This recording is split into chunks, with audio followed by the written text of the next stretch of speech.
On poursuit notre série de reportages où on fait découvrir des artistes de la région. Cette fois-ci, on fait découvrir un photographe, Richard Perron. Mon nom est Richard Perron et ma passion, c'est la photographie.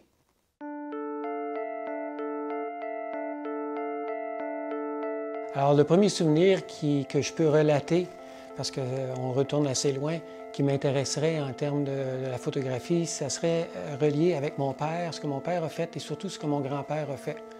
Alors, lors de l'héritage de mon grand-père, je me suis retrouvé avec son équipement de film.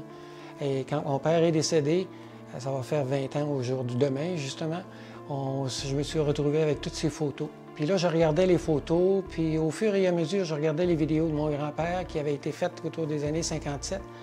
Puis je sentais une chaleur qui nous venait de ces images-là. Et j'ai eu le plaisir, à un moment donné, de faire des montages de ces choses-là, de les partager avec les gens de ma famille, mes cousins, mes cousines, ainsi de suite. Puis ça a vraiment marqué, puis ça m'a touché.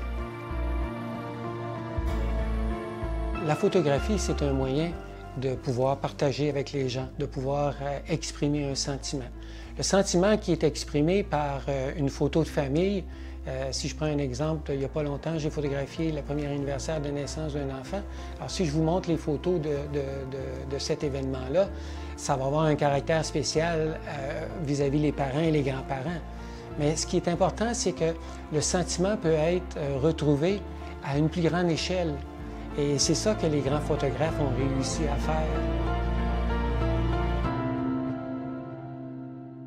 Alors, afin de pouvoir trouver les éléments qui vont permettre aux gens de ressentir quelque chose en regardant la photo, il y a plusieurs éléments qui rentrent en jeu. Puis, honnêtement, il y a des fois, c'est accidentel, ou c'est par notre subconscient qu'on va finir par les chercher.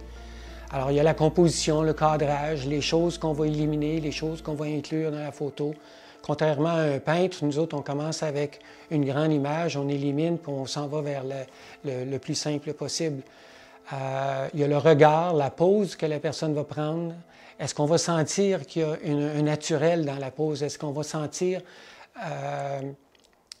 un message qui va nous être donné? Si je prends l'exemple des portraits que j'ai faits lorsque j'ai fait les costumes religieux, avec la photo que j'ai faite de Sœur Marie du Bon Pasteur dans les cloîtres, j'ai utilisé la technique de prendre une photo de profil. Parce qu'en étant une sœur cloîtrée, j'essayais de trouver qu'il y avait une ouverture, mais qu'il y avait encore un niveau de privé. Si je prends l'exemple d'avoir photographié Monseigneur Paul-André Durocher, l'archevêque de Gatineau, du diocèse de Gatineau, lui, je le voyais comme étant un archevêque moderne, alors je voulais le prendre grand, avec son veston sur le bras, son iPhone dans ses mains.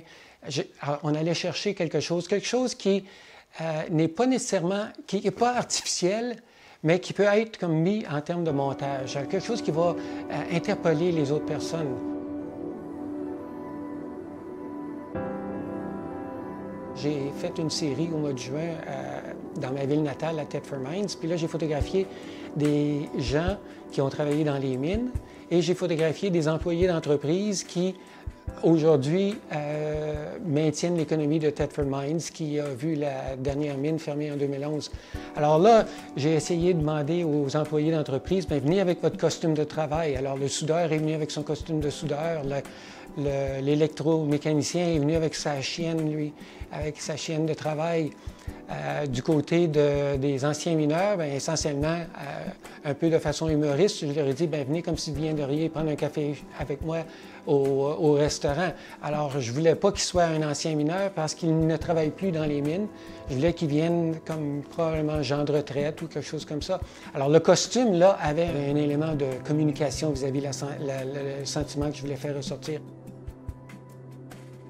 Moi, ce qui me touche énormément, c'est de rendre hommage aux gens, de découvrir l'extraordinaire qui existe dans chacun d'entre nous et qui ne va pas nécessairement faire la une des journaux ou qu'on oublie des fois de regarder parce que le quotidien prend plus de place que d'autres choses.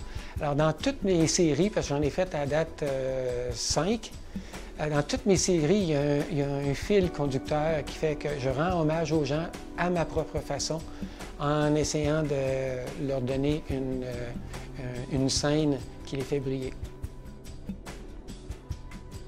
La photographie nous donne accès à énormément de choses qui développent un genre de curiosité ou qui satisfait une curiosité à l'intérieur de nous qui est merveilleuse. Puis l'interaction qu'on a avec ces gens-là, la chance qu'on leur donne d'être mis en valeur est un cadeau qu'on leur fait, puis c'est un cadeau qu'ils nous font en même temps. Alors, pour moi, la photographie n'a aucune limite en termes de garder mon intérêt actif, puis de continuer à produire de ce côté-là.